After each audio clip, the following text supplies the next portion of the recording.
ইংরেজি শিখতে শুরু করার আগে সবার একটি কমন কোশ্চেন, সেটা হচ্ছে understand English but can't speak. আমি ইংরেজি বুঝি কিন্তু বলতে পারি না।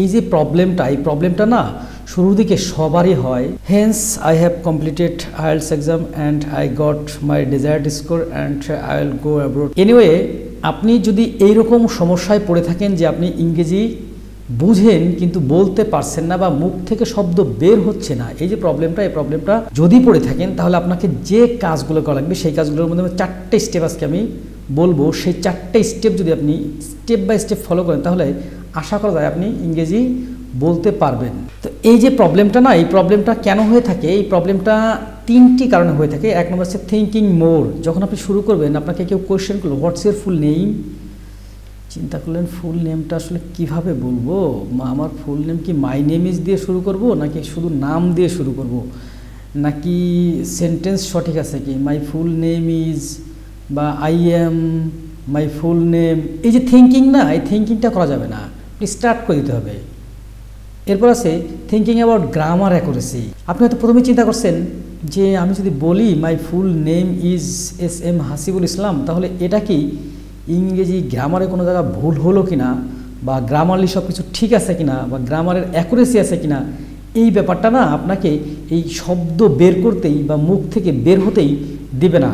এটা আপনি এখানেই স্টপ হয়ে যাবেন। এরপর আরও কিছু বিষয় আছে লুকিং ফর টেন্স।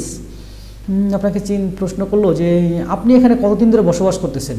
আপনি চিন্তা করলেন যে আমি এখানে বসবাস করিতেছি, তাহলে এটা হবে সাবজেক্ট প্লাস হ্যাভ বা has plus past participle form plus object. এই যে থিঙ্কিং না, এই থিঙ্কিং আপনাকে কথা বলতে বা কথা উচ্চারণ করতে, প্রনাউন্স করতে প্রবলেম করবে।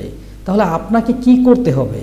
First of all you have to do 4 steps and I will explain those steps. তো ফার্স্ট স্টেপ হচ্ছে ডোন্ট কেয়ার। এখানে আপনি কাকে কেয়ার করবেন? আপনি যখন কথা বলা শুরু করবেন, তখন আপনি কাউকে কেয়ার করবেন না। আপনার ভুল হচ্ছে, নো প্রবলেম, আপনি চালিয়ে যান। Don't care.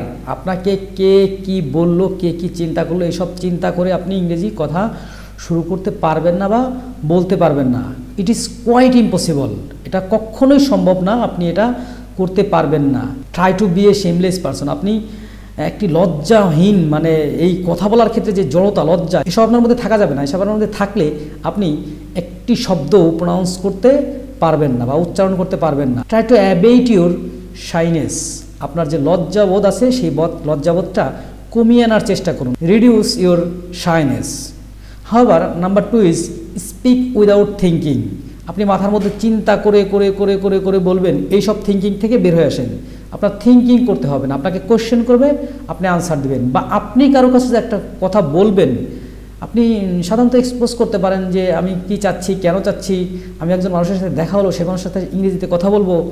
এখন এই ব্যাপারটা না একেবারেই আপনার কোনো থিঙ্কিং করা যাবে না। এরপর হচ্ছে স্টপ থিঙ্কিং গ্রামার। আপনি যে কথাটা বলতেছেন, এই কথা বলার মধ্যে গ্রামারে কি কি মিস হচ্ছে, আপনার সাবজেক্টের পর ভার্ব, তারপরে অবজেক্ট, এরপরে কোন টেন্স, এরপরে এখানে সাবজেক্ট ভার্ব এগ্রিমেন্ট ঠিক আছে না, ইত্যাদি ইত্যাদি যে ব্যাপার, এই ব্যাপারগুলো প্রথমে যদি আপনি অনেক চিন্তা করতে যান না, তাহলে আসলে কখনোই আপনার পক্ষে ইংরেজি বলা শুরু করা সম্ভব হবে না বা করতে পারবেন না। এরপর হচ্ছে রাইট। Number 4 step right. এখন রাইটটা কেন? যদি আপনি এই কথাটা যখন আপনি একই সেন্টেন্সটা লিখতে যাবেন, তখন আপনার গ্রামারলি যে প্রবলেমগুলো আছে সেগুলো অটোমেটিক সমাধান হয়ে যাবে। কেন সমাধান হবে? আপনি যখন লিখবেন তখন মাথায় একটু চিন্তা করার সুযোগ পাবেন যে আচ্ছা আমি তো লিখছি আই, তাহলে আয়ের পর তো হ্যাজ হয় না, হ্যাভ হয়। তো লিখছি আমি দের পর তো হ্যাজ হয় না, হ্যাভ হয়।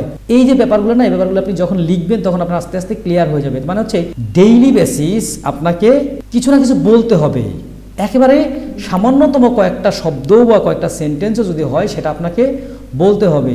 এবং এটা বলার জন্য যে প্রসেসগুলো আমি বললাম, যে আপনাকে কাউকে কেয়ার করা যাবে না, বলার সময় থিঙ্কিং করা যাবে না, ভুল হলো কিনা, এরপরে গ্রামার নিয়ে চিন্তা করা যাবে না, এটা কোন গ্রামার আছে, কোন টেন্সে আছে, এইটা কি আমার এক্সাক্ট হচ্ছে কিনা, এই ব্যাপারগুলো থেকে আপনাকে বের হয়ে আসতে হবে। Otherwise you can learn English or any foreign language. This is the reality. Finally you have to practise more and more. আপনাকে অনেক অনেক প্র্যাকটিস করতে হবে। There is no way to learn English or learn any foreign language without practice. একটা ছোট্ট বিষয় দেখেন তো, যখন আপনারা দেখেন যে আপনাদের গ্রামের সম্পূর্ণ একটি মূর্খ লোক মধ্যপ্রাচ্যে গিয়ে বা দেশের বাইরে গিয়ে ওই দেশে থেকে ওই দেশের ভাষা 2 বছরে সে ফ্লুয়েন্টলি বলা শিখে যাচ্ছে।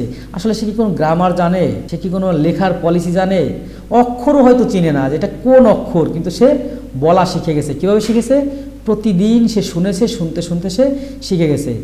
মোস্ট ইম্পর্টেন্ট যে ব্যাপারটা সেটা হচ্ছে আপনার বাড়িতে বাচ্চা আছে, আমার বাড়িতে বাচ্চা আছে, এই বাচ্চাগুলো কি 4 বছর 5 বছরের সময় ফ্লুয়েন্টলি বাংলা বলতে পারে। আর আপনার শব্দ চয়ন এবং আপনার যে ভাষা সেটা যদি সুন্দর হয় তাহলে আপনার ছেলে, আপনার মেয়ে, এদের শব্দচয়ন ভাষাও সুন্দর হবে। কেন সুন্দর হবে? ব্যাপারটা হচ্ছে ও আপনার কাছ থেকে যখন শুনছে তখন সে এটাকে তার ব্রেনের মধ্যে ক্যাপচার করে নিয়েছে এবং সে প্রথম দিকে আচরণ দেখেছে যে সে কি বলতে চায়, আচরণ থেকে বুঝে নিয়েছে যে এই শব্দটা এরকম এবং এই শব্দটা এরকম। তো ভাষা শেখার মূল ব্যাপারটা হচ্ছে যে আপনাকে প্রচুর পরিমাণ শুনতে হবে। You have to listen, you have to listen, you have to listen, 3 steps. এখন কোয়েশ্চেন হচ্ছে যে আমরা তো আমাদের মেইন প্রবলেমটাই নিয়েছিলাম যে I understand English but can't speak. আমি বুঝি কিন্তু বলতে পারি না।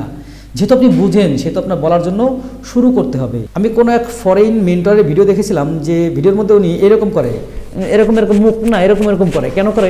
যে শব্দটা কেন উচ্চারণ হচ্ছে না, কেন বলতে পারতেছি না, মুখের জড়তা কাটাতে। বিষয়টা হাস্যকর ছিল, বাট এটাই রিয়েলিটি, হাস্যকর না। আপনাকে মুখের যে জড়তা এবং হচ্ছে লজ্জা, সেই দুটো জিনিস যদি আপনি অ্যাভয়েড করতে পারেন তাহলে হচ্ছে আপনি শুরু করতে পারবেন। আর হচ্ছে শুরু করার সবচেয়ে উত্তম সময় কখন জানেন? এখন। এটা হচ্ছে বিশ্ববিখ্যাত একজন লেখক নেপোলিয়ান হিল, যার নাম, উনি হচ্ছে অনেক বই লিখেছেন, আমেরিকান লেখক, এবং হচ্ছে এ পর্যন্ত বিশ্বের যত বেস্ট সেলার বুক হয়েছে তার মধ্যে উনি হচ্ছে অন্যতম বেস্ট সেলার। ওনার বেশ কয়েকটা বই আমি পড়েছি, এর মধ্যে কয়েকটা বইয়ের মধ্যে হচ্ছে মোটিভেশন বই। তো একটা বইয়ের মধ্যে আছে যে আপনি যে কাজটি শুরু করতে চেয়েছিলেন সে কাজটি এখনই শুরু করুন, এখনই সম্পন্ন করুন। Thank you for watching this video. Subscribe our channel and like this video. See you next time.